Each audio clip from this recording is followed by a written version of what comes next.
Dnes sa so svojimi rodinami rozlúčilo 205 profesionálnych vojakov pred svojim odchodom do Afganistanu. Vojaci prešli náročným výcvikom pod vedením inštruktorov americkej armády.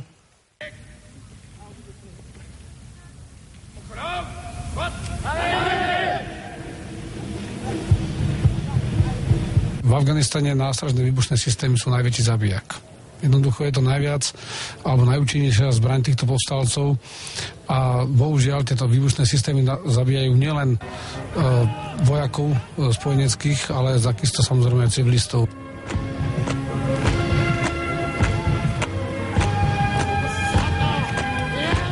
Toto je pán Pavlík. Do Afganistanu odchádza už po druhýkrát.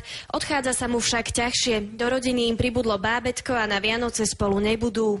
Ako každé odročenie, aj tá robota v tom všetko. Tak čo, musíme vydržať. Si zrobíme Vianoce, ak príde. Vojakov prišli odprevadiť ich najbližší. Pre niektorých je to premiéra, iní už vedia, čo ich nasledujúcich 6 mesiacov čaká. Bude nám smutno a budeme si musieť vystačiť sami. Skôr boli tie emócie, silné pláč a v podstate človek sa s tým musí nejako vysporiadať, proste je to jeho práca. Aj bojím, samozrejme. Tak ale ma presvedčilo, že sa mu nič nestane.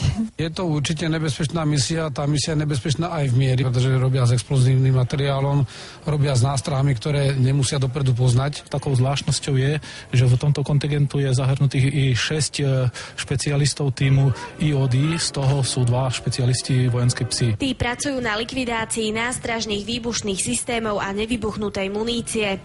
Viktória Doričová, televízia Markíza.